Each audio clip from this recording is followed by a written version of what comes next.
Okay, so let's continue it. देखो students number जो था, अभी दिखाई दे रहा है स्क्रीन? Yes sir. ओके, एक बार फिर से एक बार अटेंडेंस दे देना जो लोग ज्वाइन किए हो। ठीक है, एक सेकेंड क्लास का भी अटेंडेंस हम देंगे। तो जितना स्टूडेंट्स था उससे काफी कम हो गया।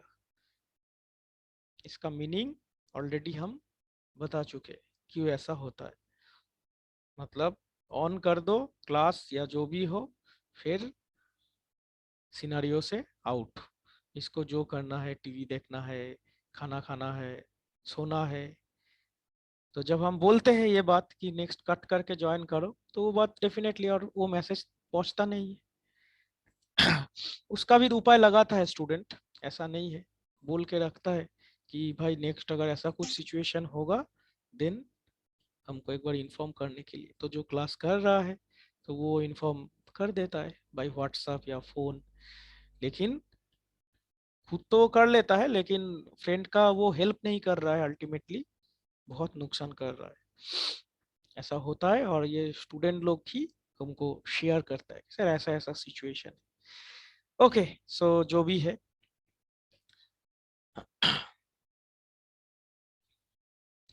हम स्लाइड को कंटिन्यू कर रहे हैं। सो हम किसको देंगे ये लिंक, चैनल का लिंक किसको देंगे? सर आप गूगल ही क्लासरूम में अपलोड कर दीजिएगा। मतलब ये चैनल का लिंक? हाँ कोई भी सर, एक वीडियो उसमें का कोई लिंक दिक्कत शेयर नहीं। कर ओके ओके दीजिएगा ओके, ठीक है क्लास ठीक यहाँ है। पे है, तो तो तुम समझ लोग गए अगर समझ गए। तो नोट हम डाउन एक करना एक ये चाहते जो हो तो आज कर का जो सकते हो, और नहीं तो मतलब आज का जो वीडियो है, हम आज का वीडियो ही उसमें गूगल क्लासरूम में लिंक शेयर कर देंगे। ठीक है। एंड मेरा नेक्स्ट दिन के लिए अच्छा सेशन रहेगा। मतलब 2 पीरियड है कंजिक्यूटिव, 10:45 से हम स्टार्ट करेंगे। ठीक है, होली से पहले। तो इसीलिए कुछ असाइनमेंट्स एंड क्या क्या करना पड़ेगा, एज बिकॉज हम नहीं रहेंगे कुछ दिन, तो उसमें हम थोड़ा सा डिटेलिंग करेंगे। ठीक है, तो इसीलिए जरूर उसमें प्रेजेंट रहोगे। यूट्यूब में सारा कुछ रहेगा।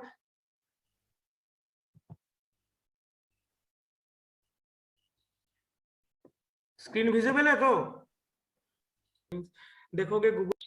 ओके, दिखाई दे यस रहा सर। है? ओके, सो ये जो ब्रीफ हिस्ट्री है, ब्रीफ हिस्ट्री का जो पार्ट्स है, आई थिंक तुम लोग नोट डाउन कर लोगे। ठीक है, तो ऑलरेडी गूगल क्लासरूम का लिंक मिल जाएगा। तो ये जो फिर से एक बार रिपीट कर दे रहा हूँ, ये जो हिस्ट्री है वो बुक्स में भी तुम लोगों को मिलेगा। लियाओ का जो ई बुक हम पोस्ट किए हैं, that is a very standard book, और सभी जगह पे स्टूडेंट्स लोग इसको फॉलो करते हैं। That is very very standard book. कुछ टॉपिक इस बुक में नहीं है, वो टॉपिक हम लोग अलग करके देखेंगे। या फिर पोजार का भी एक बुक है, वो भी काफी बढ़िया बुक है। तो हम भी जब बीटेक में थे तो हम लियाओ का बुक फॉलो करते थे। सो ये बुक जरूर तुम लोग डाउनलोड कर लेना, इससे काफी ब्रीफ में एंड सिंपल लैंग्वेज में लिखा हुआ है। एंड डेफिनेटली कॉलेज जब खुल जाएगा, एक इंडियन राइटर का भी बुक अवेलेबल है, दासन दास, वो भी ठीक ठाक बुक है। ठीक है, ढेर सारा बुक्स है माइक्रोवेव के ऊपर। तुम लोग भी सर्च करोगे तो नेट पे कोई भी, मतलब और भी डिफरेंट सोर्स से भी मटेरियल मिलेगा, ऐसा नहीं है। कॉमन सब्जेक्ट है एंड काफी इसके ऊपर है नोट्स वगैरह। तो ये जो स्लाइड में दिया गया है, ये बहुत ही ब्रीफ में 10 to 12 पॉइंट्स में, छोटा छोटा पॉइंट्स में इसको कवर किया गया है। ठीक है, सिंपल इसमें रटने का चीज है। हिस्ट्री कब क्या कौन इन्वेंट हुआ था, कब कितना साल में आया था, इसमें ज्यादा कुछ इंजीनियरिंग है नहीं। लेकिन क्वेश्चंस डायरेक्ट हम कभी नहीं देखे कि ब्रीफ में, लेकिन आ सकता है, एकदम फर्स्ट मॉड्यूल में ही है। तो थोड़ा सा इसमें जान के रखोगे। ठीक है, क्योंकि अगर आ गया तो लिखना पड़ेगा 5-7 लाइन। तो इसका एप्लीकेशंस के बारे में थोड़ा सा हम लोग देखते हैं। माइक्रोवेव फ्रीक्वेंसी बैंड्स, उसका फ्रीक्वेंसी रेंज, जहां पे हम लोग खत्म किए थे कि एप्लीकेशंस ऑफ माइक्रोवेव्स। ओके, सो फिर से एक बार मतलब हम रिपीट कर देना चाहते हैं कि क्वेश्चन पूछा जाता है समटाइम्स कि write down the applications of microwaves engineering. देखोगे गूगल क्लासरूम में जाके हम फर्स्ट एक मतलब मॉक क्वेश्चन दिए थे कि write down the applications of microwaves. So कुछ स्टूडेंट्स इसका रिप्लाई भी किए, सारा नहीं, आई थिंक 7-8 स्टूडेंट्स इसका स्टैंडिंग पार्ट भी है। सो सारा कुछ मिला के ये कवर अप होता है इस टॉपिक्स। और as because you know that EMA तुम लोग का हुआ था तो ये में भी थोड़ा सा हार्ड सब्जेक्ट है as compare to other subject, so उसका भी कुछ पार्ट इसमें हम लोग को चाहिए, just like Maxwell equations, boundary conditions, pointing theorem, ये सब भी कुछ हम लोग को चाहिए। और मेनली मतलब इलेक्ट्रोमैग्नेटिक वेव्स होता क्या है वो भी हम लोग को चाहिए। सो यहाँ पे जो है टेरिस्ट्रियल पर्पस के लिए हम लोग यूज करते हैं माइक्रोवेव सिग्नल्स को, और सिविलियन पर्पस के लिए जैसा कि हम लोग सोसाइटी में जो यूज करते हैं air traffic, ship traffic, car traffic, remote sensing etcetera etcetera, satellite communication तो है ही, और मिलिट्री पर्पस के लिए नेविगेशन, वेपन, इलेक्ट्रॉनिक वॉरफेयर और सर्वाइलेंस, तो ये भी डिस्कस किया गया था लास्ट क्लास में। और इसका जो इंडस्ट्रियल एंड कमर्शियल पर्पस है, heating, dyeing, cutting, process control, waste treatment, sensing and monitoring, and इसका कुछ मेडिकल पर्पस भी है। Okay, that means biomedical uses भी हम लोग बोल सकते हैं। तो उसमें imaging, medical implantable devices, microwave, spectroscopy etcetera etcetera. So mainly अगर जो है अगर ये क्वेश्चन अगर आता है कि applications of microwaves, so categorize the segment in this 4-5 domain. Okay, that means terrestrial हो गया, एक सैटेलाइट हो गया, एक सिविलियन, इस तरह से अगर डिवाइड करके लिखोगे your answer will be more clear. And this is not the ultimate things, मतलब हम ये क्लियर कर देना चाहते हैं, कोई अगर बोलोगे सर ये अगर मान लो 7 नंबर में ये क्वेश्चन आ गया तो इस तरह से 4 पॉइंट करके ये सारा पॉइंट्स तुम लोग लिख दोगे, देन इसके अंदर भी छोटा छोटा करके लिखना पड़ेगा। ठीक है, बुक्स में सारा अगर तुम लोग के पास ई बुक्स नहीं है तो देखोगे गूगल क्लासरूम में ऑलरेडी अपलोडेड है। लियाओस का एक बुक अपलोड किए है, पोजर का भी एक अपलोड किए है। तो लियाओ का जो बुक है वो काफी मतलब स्टैंडर्ड बुक है, तो उसको फॉलो कर सकते हो। हम भी को बोलना पड़ेगा। सपोज मान लो कार ट्रैफिक कंट्रोल, तो ये माइक्रोवेव किस तरह से मतलब कार ट्रैफिक में यूज होता है, ये तो सिर्फ लिखा गया है कि एक कार ट्रैफिक कंट्रोल में यूज होता है, लेकिन वो किस तरह से यूज होता है वो मैंने ही मेंशन किया हुआ है। सो वो मतलब तुम लोगों को थोड़ा सा एक आध बार रीडिंग कर दोगे तो खुद से ही लिख पाओगे, इसमें कोई बिग इशू नहीं है। ओके, सो नेक्स्ट हम लोग का जो टॉपिक था कि माइक्रोवेव ट्रांसमिशन लाइन। तो माइक्रोवेव जब हम लोग को स्टडी करना पड़ता है उसी के साथ साथ हम लोग का ट्रांसमिशन लाइन भी आ जाता है। ठीक है, ट्रांसमिशन लाइन के बारे में देखना होगा सिलेबस में क्या क्या है, लेकिन बेसिक्स हम लोग को क्लियर करना पड़ेगा। और ट्रांसमिशन लाइन्स एंड वेवगाइड ये दोनों इंपॉर्टेंट है, और एज एन इलेक्ट्रॉनिक्स इंजीनियर ये दोनों का कंसेप्ट तुम लोग को चाहिए। अगर तुम लोग आरएफ फील्ड में जाते हो या फिर कोई एंटेना रिलेटेड फील्ड में जाते हो, ठीक है, जैसा कि वो होता है ना जैसा वो जो नेटवर्क इंजीनियर मतलब जो एंटेनाज या फिर टावर रिलेटेड जो इंजीनियर होता है, आरएफ इंजीनियर्स बोला जाता है, रेडियो फ्रिक्वेंसी, तो उन लोग के लिए तो ये बहुत ही मतलब इसी डोमेन पे ही काम होगा। सो एज बिकॉज मतलब तुम लोग किस डोमेन में जाओगे ये अभी पता नहीं है। ठीक है, अगर मतलब किसी भी फील्ड में जा सकते हो, क्योंकि किसका फ्यूचर कहाँ है कोई नहीं जानता है। सो इसीलिए ट्रांसमिशन लाइन एंड वेवगाइड ये दोनों का कंसेप्ट बहुत ही अच्छे से क्लियर होना पड़ता है। और ये ट्रांसमिशन लाइन वेवगाइड के ऊपर बेस करके फिर एंटेना जब होगा तो एंटेना इंजीनियरिंग जब पढ़ोगे तो उस केस में तो ये टोटल यही चीज के ऊपर बेस करके आगे बढ़ेगा सब्जेक्ट। ठीक है, सो एक दूसरे के साथ सारा कुछ देखो रिलेटेड है, इलेक्ट्रोमैग्नेटिक फील्ड्स, माइक्रोवेव्स, एंटेनास। सो मतलब एक को अगर तुम ड्रॉप कर दोगे या फिर ठीक से आइडिया नहीं रहेगा तो दूसरा सब्जेक्ट में जाके लैक हो जाएगा नॉलेज। तो इसीलिए बेसिक फंडामेंटल नॉलेज ही क्लियर रखना है। ठीक है, हम ये नहीं बोल रहे कि सारा का सारा एक 500 पेजेस का बुक्स तुम याद करो, याद रखो या रटो, दैट इज नॉट पॉसिबल। लेकिन जो बेसिक फंडा है, ठीक है, मतलब अंडरस्टैंडिंग अगर क्लियर रहेगा तुम कोई भी टॉपिक मतलब समझ सकते हो। सो देखो अभी हम ट्रांसमिशन लाइन के बारे में थोड़ा सा डिस्कस करेंगे अभी, ट्रांसमिशन लाइन। एंड आज जो मेरा मेन जो है लम्प्ड एलिमेंट सर्किट मॉडल के बारे में थोड़ा सा डिस्कस करना चाहते हैं। ठीक है, लम्प्ड सर्किट मॉडल क्या होता है वो भी तुम लोगों को आज दिखाएंगे। तो देखो transmission lines refers to a structure used to guide the flow energy from one point to another. Okay, that means simple फंडा में अगर हम हिंदी में बोलेंगे कि जो एनर्जी का फ्लो है, from one point to another point. तो ये मतलब जो फ्लो हो रहा है ये ट्रांसमिशन लाइन के थ्रू फ्लो हो रहा है। ठीक है, हम फिर से एक बार रीडिंग करना चाहते हैं कि transmission line refers to a structure used to guide the flow of the energy from one point to another। Clear हो गया? तो इसका जो पैटर्न है इसको हम लोग आज देखेंगे या नहीं तो बाद में, मतलब different types of transmission line होता है। सपोज मान लो एक 2 वायर ट्रांसमिशन लाइन जिसमें 2 ठो वायर रहेगा, ठीक है, 2 ठो वायर रहेगा, या फिर मान लो 2 प्लेट ट्रांसमिशन लाइन जिसमें 2 प्लेट रहेगा। तो अच्छा, ये जो क्लास है ना अभी ये रिकॉर्डिंग मोड में चल रहा है, थिंग मतलब एक उसको कंप्लीट कर देना होगा। सो देखो सेकंड जो है, तो एक जहां पे हम बात कर रहे थे कि ट्रांसमिशन लाइन 2 पॉइंट मतलब समथिंग, मतलब एक मीडियम जिसके थ्रू मतलब एक एनर्जी एक पॉइंट से दूसरा पॉइंट में फ्लो होगा, and thus that must be electromagnetic in form. Okay, that means electromagnetic waves ही होगा। इसमें कोई ऐसा कोई ये नहीं है कि इसमें से कोई लिक्विड फ्लो हो जाएगा या फिर कोई गैस फ्लो हो जाएगा, नॉट लाइक दिस।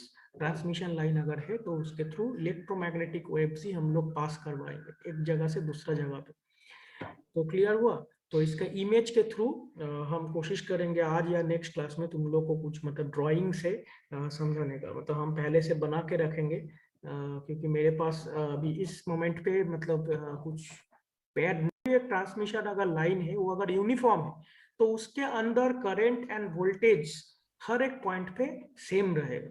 ठीक है, यही होता है कि यूनिफॉर्म ट्रांसमिशन लाइन का प्रॉपर्टीज, जो हम लोग अभी थोड़े देर बाद ही देखेंगे कि जब माइक्रोवेव ट्रांसमिशन लाइंस के बारे में बात करेंगे तो उस केस में जब लैंप मॉडल पे हम लोग बात करेंगे तो सेम नहीं रहता है, करंट एंड वोल्टेज वेरी कर जाता है।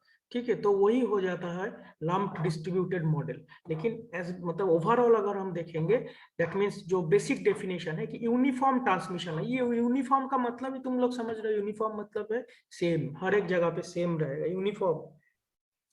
तो यूनिफॉर्म ट्रांसमिशन लाइन के अंदर सारा जो इलेक्ट्रिकल प्रॉपर्टीज है वो आइडेंटिकल रहेगा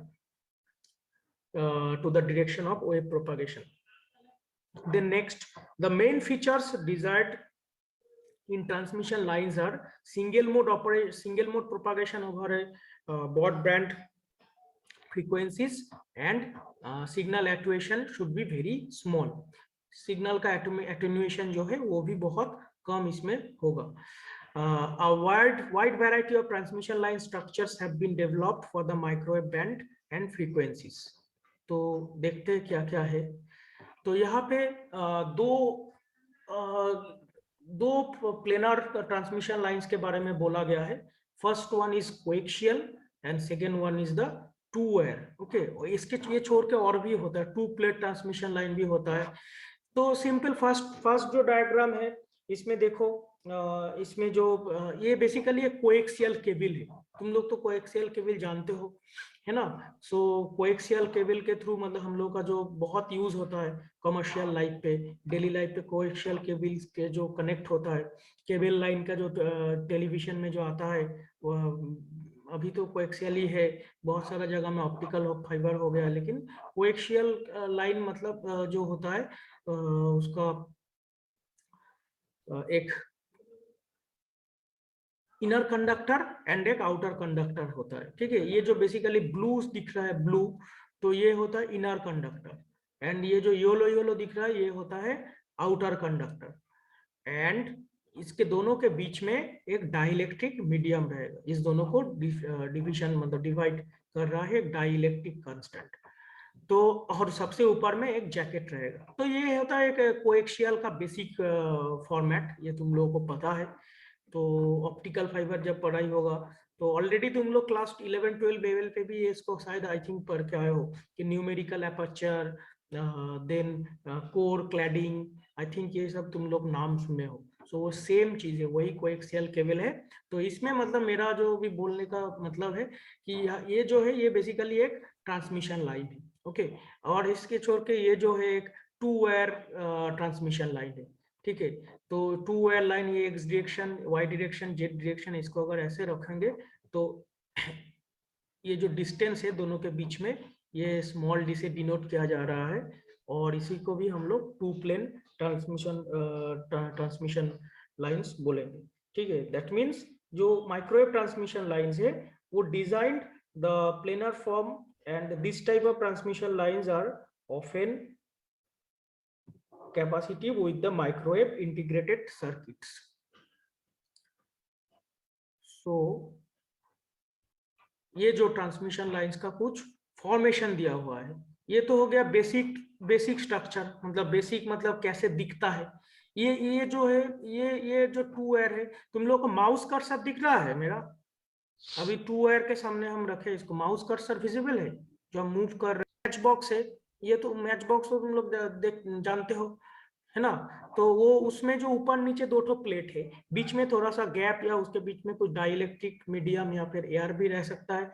तो उस वो जो बिहेव करेगा, दैट मीन्स ये ट्रांसमिशन लाइन का मतलब ही है नेचुरली इसमें most of the cases 2 metallic path रहेगा, 2 मेटालिक पाथ, ठीक है।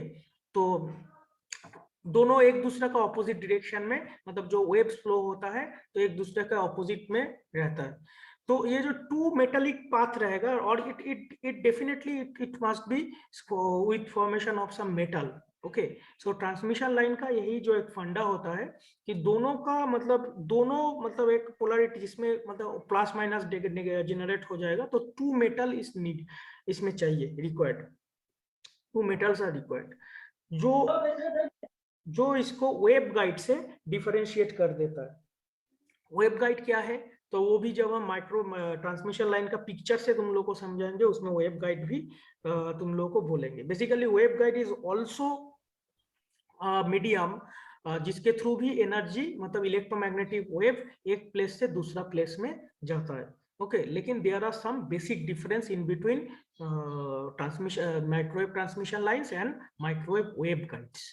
सो वेव गाइड्स फिर भी एक बेसिक मतलब एक एग्जांपल जस्ट समझ लो कि वेव गाइड जो होता है, सपोज मान लो एक पाइप, ठीक है, पाइप एक प्लास्टिक का होता है, एक मेटल का भी होता है। सपोज मान लो एक पाइप, उसका डेफिनेटली एक प्रॉपर साइज एंड शेप होगा, ऐसा नहीं कि कुछ भी एक तो पाइप, एक बड़ा पाइप, उस तरह से नहीं। उसका एक प्रॉपर अगर वेव लेंथ के साथ मैच करेगा सिग्नल का, तभी जाके मेरा वो एक वेव गाइड एक मतलब एज ए ट्रांसमिशन मीडियम काम करेगा। अदरवाइज हर एक कुछ भी शेप से नहीं चलेगा। सो उस केस में देखो, उसमें 2 मेटल नहीं है, ठीक है, उसमें उसके बीच में एक हॉलो स्पेस रहता है। सो वेव गाइड जो होता है, वेव गाइड मींस एक हॉलो स्पेस जो कि एक गाइड करता है, बीच में एक इलेक्ट्रोमैग्नेटिक वेव को पास कराता है, ठीक है।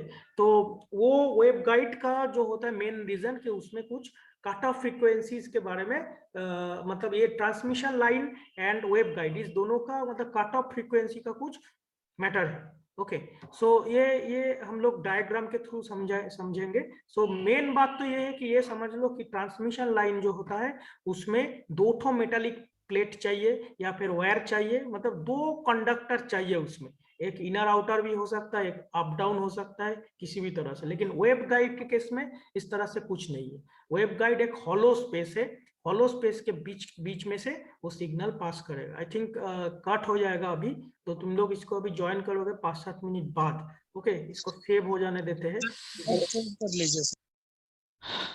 ओके, सो थोड़ा बहुत आइडिया क्लियर हुआ आई थिंक कि transmission line and wave guide के बीच में क्या डिफरेंस है एंड ये बेसिकली होता क्या है। तो ट्रांसमिशन लाइन मतलब तो समझ में ही आ रहा है नाम से। Am I Audible?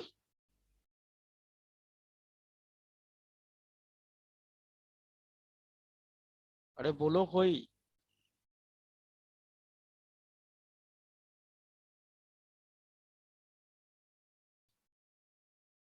Vivek Raj,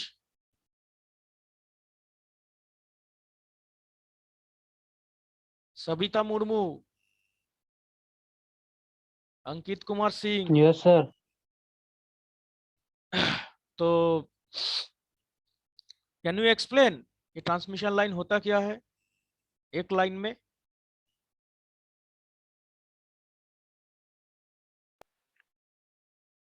sir transmission line वो लाइन होता है जिसके हेल्प से हम लोग अपना डेटा को या किसी को नो ट्रेवल नो नो करवाते डेटा, हैं नो एक डेटा। पॉइंट से दूसरे पॉइंट की तरफ। ट्रांसमिशन लाइन यही यही एक प्रॉब्लम होता है। देखो जो normal transmission, when you are dealing with normal transmission line then you can say data, but be careful whenever you are using microwave transmission line, through that you can only process the electromagnetic wave. Okay, no data, no signal, no other thing, only electromagnetic waves. Clear हुआ? ये students मतलब गलती से बोल देता है। और जो भी है ट्रांसमिशन, मतलब ट्रांसमिशन लाइन मतलब एक जगह से एनर्जी दूसरे जगह पे ट्रेवल करेगा। दैट मीन्स हम लोग का एज पर आवर रिक्वायरमेंट एक जगह से दूसरा जगह पे ट्रांसमिट करेगा। दैट इज द सिंपल फंडा ऑफ ट्रांसमिशन। ठीक है ना? अब माइक्रोवेव जब हो जा रहा है तो उस केस में हम लोग इलेक्ट्रोमैग्नेटिक लेके बातचीत करेंगे। जब एक नॉर्मल सपोज मान लो तुम एक क्या बोलेंगे, एक बचपन में हम लोग खेलते भी थे, एक छोटा छोटा प्लास्टिक का टेलीफोन, एक लंबा सा एक प्लास्टिक वायर का एक जो रहता था, तो हम लोग बातचीत करते थे। तो इस टाइप सा हम भी तो खेले इस तरह से। ठीक है, तो ये जो था वो जो वॉइस सिग्नल, वो वॉइस सिग्नल पास हो रहा है। तो इस तरह से अगर तुम कोई कंप्यूटर का कोई वायर से कुछ कर रहे हो, that time you are dealing with digital data, है ना? सो ये जो माइक्रोवेव ट्रांसमिशन है, your answer should be very clear that that the transmission line, that means the medium through which we can pass the electromagnetic waves. Okay, and जो बातचीत किया गया है कि माइक्रोवेव ट्रांसमिशन लाइन जो है इसमें हमेशा दो कंडक्टर रहेगा ही रहेगा। ठीक है, चाहे तुम कोएक्सियल ले लो तो उस केस में इनर कंडक्टर आउटर कंडक्टर, चाहे तुम टू वायर ले लो तो उसमें तुम्हारा साइड बाय साइड दो कंडक्टर रहेगा, दो मेटालिक कंडक्टर उसमें चाहिए। जो कि वेव गाइड के केस में नहीं है। Wave guide is a hollow, मतलब एक मेटालिक बाउंडेड हॉलो स्पेस। वो भी वही काम करेगा, एनर्जी को ट्रांसमिशन का ही काम करेगा, लेकिन उस दोनों में यही अंतर है। थोड़ा सा क्लियर हुआ I think. And transmission line is a huge area, तो इसके ऊपर बेस करके ही हम लोग कोई भी एक वायर के अंदर उसका इम्पीडेंस मैचिंग कितना होता है, उसका मान लो VSWR कितना होता है। VSWR का फुल फॉर्म पता है? Voltage standing wave ratio. ठीक है, वेरी वेरी इंपॉर्टेंट टर्म। तो ये सब जो प्रॉपर्टीज है एक मीडियम का, वो हम लोग को चाहिए, क्योंकि एक जगह पे दूसरा जगह पे सिग्नल ट्रेवल कराओगे तो कितना लॉस होगा, कितना सिग्नल एटेन्यूएट हो सकता है पास होने के माध्यम से, मतलब कितना उसको ऑब्स्टेकल्स मिल सकता है। तो ये बहुत बड़ा मतलब इंपॉर्टेंट रोल प्ले करता है। ठीक है, कोई भी एक वायर का इंडिविजुअल एक इम्पिडेंस रहता है, तो वो तुम्हारा अगर लाइन के साथ जो सोर्स तुम प्रोवाइड कर रहे हो उसके साथ अगर मैच नहीं करेगा, देन योर सिग्नल कभी भी पास नहीं होगा। तुम लोग को पता है कि ये अल्टीमेटली क्यों किया जा रहा है? अल्टीमेटली हम लोग को सिग्नल को ब्रॉड एस्पेक्ट में अगर मान लो ट्रांसमिट करना है, तो अभी हम लोग ये ट्रांसमिशन लाइन या माइक्रोवेव सिग्नल क्या है वो जान रहे हैं। ठीक है, बेसिकली ये इसका खत्म होता है एंटेना, जब तुम लोग पढ़ोगे नेक्स्ट सेमिस्टर में एंटेना एंड वेव प्रोपागेशन, तो अल्टीमेटली वहां के जाके इसका एंडिंग होता है। दैट मीन्स कैसे एक सिग्नल को हम लोग एक जगह पे दूसरा जगह पे ट्रांसमिट अगर मान लो नहीं करते जितना देर तक थ्रू एंटेना, तब तक वो सिग्नल नहीं होता। अब कैसे एंटेना से हम करेंगे, उसका कैसे डायरेक्टिविटी रहेगा, उसका कैसा गेन होगा, ठीक उसका कैसे हाफ पावर बीम हुई, डिफरेंट डिफरेंट टर्म है, तो वो टोटल एंटेना का डिजाइनिंग हो गया, वो भी तुम लोगों को पढ़ना पड़ेगा। ठीक है, नेक्स्ट। लेकिन अभी जो हम इस सिचुएशन में है कि सिग्नल तो पहले जान ले कि वो सिग्नल होता क्या है, तब तो जाके उसको हम लोग ट्रांसमिट या फिर फ्री स्पेस पे जो हम लोग जो ट्रांसमिट करेंगे या रिसीव करेंगे रिसीविंग एंटेना से, वो आएगा। तो सबसे पहले तो सिग्नल के बारे में पता होना चाहिए ना, कि वो सिग्नल बेसिकली है क्या और कैसे काम करता है। इसीलिए ये सब्जेक्ट इतना ज्यादा इम्पोर्टेंट हो जाता है।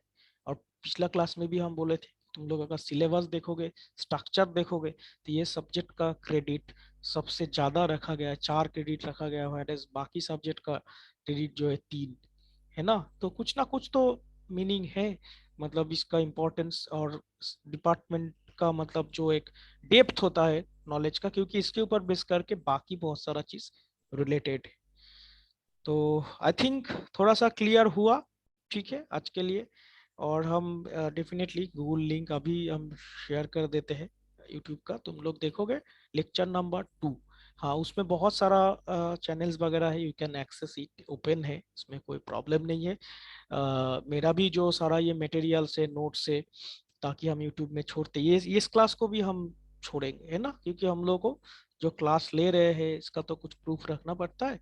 सो सारा कुछ पब्लिक फोरम में दिया जा रहा है, तो जो भी है हम भी कोई ना कोई यूट्यूबर चैनल या फिर हमको जहाँ से अच्छा लगता है हम उधर वही से ही लेते हैं। कुछ कुछ मेरा भी बना हुआ है, बीटेक एमटेक टाइम का है, लेकिन जो भी बहुत सारा मटेरियल है, स्क्रीनशॉट है, हम यूट्यूब से भी लेते हैं। तो आई ऑलवेज गिव क्रेडिट्स जहाँ से हम लेते हैं क्योंकि सारा चीज जो है मेरा पर्सनल मतलब ये बनाया हुआ नहीं है, तो इसमें कुछ कॉपीराइट का इशू हो सकता है, कुछ भी हो सकता है, क्योंकि तो इसीलिए क्रेडिट हम हमेशा देते हैं। तो इसमें जो है लेक्चर उसमें, हाँ, जो प्लेलिस्ट पे चले जाओगे, प्लेलिस्ट पे डिफरेंट डिफरेंट मतलब सब्जेक्ट्स रखा गया है, तुम ही लोगों का यही सब्जेक्ट से सारा। तो जिस टाइम में जो पेपर रहेगा you can definitely take help from there, अगर कुछ तुम लोग का काम में आता है तो सारा प्लेलिस्ट रखा हुआ है। तो उसमें माइक्रोवेव प्लेलिस्ट ओपन करोगे तो उसमें ये जो आज का बातचीत जो चला है वो lecture number 2 and lecture number 3 का भी ब्रीफ शुरू का कुछ पार्ट तुम लोग देख सकते हो, ठीक है। तो हम उसका लिंक शेयर कर देंगे। एंड असाइनमेंट जो मिला है उसको भी तुम लोग ट्राई करो सॉल्व करने का, ठीक है। अगर कुछ प्रॉब्लम होगा you can ask me, but try, at least try, ठीक है। सब कुछ मतलब टीचर बना के दे देगा, नॉट सो। आगे जाके फिर कैसे काम कर पाओगे, प्रोजेक्ट जब मिल जाएगा या कंपनी में जब जा जाओगे, या फिर मान लो हम लोग को भी एक सब्जेक्ट मिल जाता है सारा, अभी जो नया नया सब्जेक्ट आ रहा है आईओटी एंड जो भी मशीन लर्निंग, है ना। तो एक बात सोचो तो, मतलब क्या हम लोग उसको पढ़ के आते हैं? कभी नहीं, हम लोग का टाइम में था ही नहीं वो सब पेपर। तो अगर मिल जाएगा तो उसको सीखना पड़ेगा ना। somehow if you are an engineer you have to manage, somehow you have to learn। Learning attitude जब तक नहीं बनेगा you can not survive in this present world. तुम जो भी कुछ पढ़ के जा रहे हो कंपनी में जब जाओगे, तुमको एक हो सकता है दूसरा असाइनमेंट मिलेगा, तुम्हारा इसके साथ कोई लिंक ही नहीं रहेगा, क्या करोगे तब? तब तुमको हेल्प मिलेगा? तुम सोच रहे हो कि तुमको साइड बाई कोई एक कलीग से या फिर तुम्हारा सीनियर से हेल्प मिलेगा? Never. You have to create it by your own, ठीक है। यही इसी में एक फर्क पड़ जाता है एक अच्छा स्टूडेंट और एक क्वालिटी स्टूडेंट में बीच में। अच्छा स्टूडेंट के पास तो नंबर रहता है सिर्फ, लेकिन जिस जो मतलब स्किलफुल है, मतलब सीख सकता है, क्विक लर्न कर सकता है, मार्केट में डिमांड उसी का ज्यादा रहेगा, क्योंकि अभी टेक्नोलॉजी रैपिडली चेंज हो जा रहा है, रैपिडली। ठीक है, आज से 5 साल बाद हो सकता है ये सब सब्जेक्ट्स पढ़ा ही ना, कुछ नया सब्जेक्ट आ जाएगा। ऑलरेडी तुम लोग देख रहे हो शायद कि कैसे कैसे ब्रांच, मतलब जो पहले कंप्यूटर साइंस पढ़ाई होता था, अभी जो है उसी के अंदर डिवीजन आ चुका है कि computer science in data science, computer science in big data, computer science, electronics in nano technology. कितना डिवीजन हो चुका है, क्योंकि जितना एडवांसमेंट होते जा रहा है उसी का सेगमेंट होते जा रहा है। तो इसमें हो सकता है कि टोटल मॉडल चेंज हो जाए एक दिन। ऐसे ही हम लोग बहुत बैकडेटेड, बहुत पीछे वाला सब्जेक्ट स्टडी करते हैं, मतलब से प्रेजेंट सोसाइटी में जो सब टेक्नोलॉजी चल रहा है उससे काफी पीछे, है ना। अभी तुम कंप्यूटर में क्या यूज करते हो? i3, i5, i7, लेकिन स्टडी क्या करते हो? माइक्रो प्रोसेसर 8085, जो कि आज से 30 साल पहले इन्वेंट हुआ था। तो काफी चेंज हो चुका है, लेकिन हाँ, रैपिडली तो सब कुछ एक दिन में सिलेबस या करिकुलम चेंज करना पॉसिबल नहीं है, but slowly slowly it is going on, ठीक है। तो जब भी तुम लोग 5 साल 7 साल बाद अगर टेक्निकल फील्ड में रहते हो या टीचर बन जाओगे या जो भी है, हो सकता है कुछ डिफरेंट सब्जेक्ट्स तुम लोग को तैयारी करना पड़ेगा या फिर पढ़ाना पड़ेगा। तो उसके लिए रेडी रखना होगा खुद को, हमेशा चैलेंज लेना पड़ेगा कि whenever something is there I have to solve. Teacher एक प्लान, एक रोड मैप तुम लोग को दे सकते हैं कि ऐसा ऐसा करना है। डेफिनेटली तुम लोग अभी उतना मैच्योर स्टेट पे भी नहीं हो कि सब कुछ कर लोगे। धीरे धीरे जब एज होगा तो ब्रेन भी तुम्हारा मैच्योर होगा, अगर तुम करना चाहते हो तो। अगर कोई इच्छा ही नहीं है कि नो सर हमसे नहीं होगा, तब तो तुम पहले ही सरेंडर कर दे रहे हो। मेरा ये सब बोलने का मतलब यही है कि उसी तरह से खुद को प्रिपेयर करो, ठीक है। सिर्फ इस क्लास के लिए हम नहीं बोल रहे, लाइफ में भी बहुत ज्यादा इम्पोर्टेंट है, ठीक है। सपोज कोई भी एक कंपनी में जाओगे, एक जगह पे तुम 2 साल काम करके तीसरा जगह पे जब जाओगे, दूसरी जगह पे, तो वहाँ पे टोटल हो सकता है कुछ एप्लीकेशन अलग है, टूल्स अलग है ना। तो वैसा ही तुम लोग को प्रिपेयर करना पड़ेगा, डरना नहीं है। मार्केट पे अभी बहुत कुछ अवेलेबल है, you can take the help of internet का थ्रू, बहुत कुछ है इसमें। यूट्यूब में तुमको सारा कुछ मिल जाएगा, मतलब बेसिक जो चीजें है ना। अंडर ग्रेजुएट लेवल पे तो सब कुछ मिलता है, पोस्ट ग्रेजुएशन पे भी मिलता है, पीएचडी में जाके फिर उसमें उतना मटेरियल नहीं मिलता है। अंडर ग्रेजुएट लेवल पे भरा पड़ा हुआ है, क्या टॉपिक चाहिए तुमको, देखो उसमें हजारों वीडियो आ जाएगा। समझ में आ रहा है? तो इसी तरह से खुद को प्रिपेयर करो, और ज्यादा टाइम नहीं है तुम लोगों के पास भी। सिचुएशन चाहे जो भी हो, ऑनलाइन ऑफलाइन कोविड सिचुएशन, सब बात समझ रहे हैं, लेकिन अल्टीमेटली जब टेबल पे जाओगे, इंटरव्यू टेबल पे, वहां पे तो कंपटीशन बहुत तगड़ा तुम लोगों को भी मिलेगा। क्योंकि एट प्रेजेंट जो है कुछ वैकेंसीज दिखने में आता है कि स्टूडेंट्स को जॉब हो रहा है, लेकिन कंपटीशन तो है ना। टेक्निकल लाइन पे अगर जाना चाहोगे, इलेक्ट्रॉनिक्स सेक्टर में रहना चाहते हो, तो प्रिपरेशन करना पड़ेगा, हाई नॉलेज रखना पड़ेगा। तुम लोग मैक्सिमम D2D स्टूडेंट्स हो, जो कि एक बार पढ़ के आए हो, थोड़ा बहुत एक नॉलेज है इलेक्ट्रॉनिक्स ब्रांच रिलेटेड, तो काफी अच्छा अपॉर्चुनिटी है कि एक बार थोड़ा सा ब्रश अप कर लो। ठीक है, चलो आज इतना ही रखते हैं, और नेक्स्ट हम day after sir tomorrow. College में हम लोग के सीनियर के लिए कोई कंपनी वगैरह आया है क्या सर? वो तो चल ही रहा है कैंपसिंग, बहुत कोई सीनियर्स को ऑलरेडी, ये तुम लोग के लिए एक अच्छी न्यूज़ है कि सर कौन कौन सा कंपनी आया sir? Sir on campus companies का नेम बताइए तो। ऑन कैंपस कंपनी का नेम अभी, मतलब बहुत सारा कंपनी आया है, एक नहीं,